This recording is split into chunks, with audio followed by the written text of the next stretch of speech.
News देख रहे हैं आप और आपके साथ मैं हूं अनुजा। बिहार के बक्सर जिले के रहने वाले चुनावी रणनीतिकार प्रशांत किशोर का नाम हाल ही में पश्चिम बंगाल के भवानीपुर की मतदाता सूची में जोड़ा गया है। चुनाव आयोग की वेबसाइट के अनुसार प्रशांत किशोर भवानीपुर के मतदाता हैं। प्रदेश भाजपा में शनिवार को कहा है कि पश्चिम बंगाल के हालिया चुनावों में ममता बनर्जी के नेतृत्व वाली पार्टी के चुनावी सलाहकार रहे प्रशांत किशोर को भवानीपुर निर्वाचन क्षेत्र में मतदाता के रूप में नामांकित होने के कारण उन्हें बोहिरागातो कहा जा रहा है। भाजपा मीडिया प्रकोष्ठ के प्रभारी सप्तर्षि चौधरी ने बंगाली में ट्वीट करते हुए कहा है कि आखिरकार प्रशांत किशोर भवानीपुर के मतदाता बन गए हैं, इसलिए हमें यकीन है कि बंगाल की बेटी अब बहिर्गातो मतदाता के पक्ष में है या नहीं। मुख्यमंत्री ममता बनर्जी टीएमसी और टीएमसी प्रवक्ता कुणाल घोष के आधिकारिक खातों को टैग करते हुए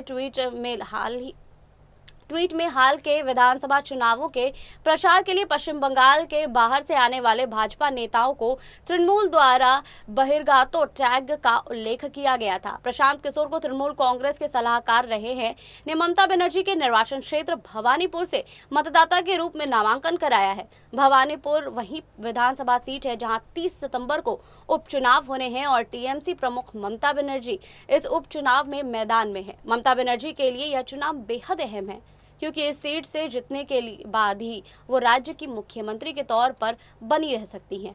प्रशांत किशोर के भवानीपुर से मतदाता बनने पर सवाल उठ रहे हैं कि क्या अब तृणमूल कांग्रेस चुनावी रणनीतिकार प्रशांत किशोर को पश्चिम बंगाल की भवानीपुर से राज्यसभा में भेजने की तैयारी कर रही है। टीएमसी के नेता सौगत रॉय ने कहा है कि अगर कोई राज्यसभा चुनाव में हिस्सा लेना चाहता है तो जरूरी है कि वो उस राज्य का वोटर हो। मीडिया से बातचीत करते हुए सौगत ने कहा है कि मैं देखता हूं कि इसमें कुछ भी गलत नहीं है। वो एक भारतीय नागरिक हैं और किसी भी राज्य के वोटर बन सकते हैं।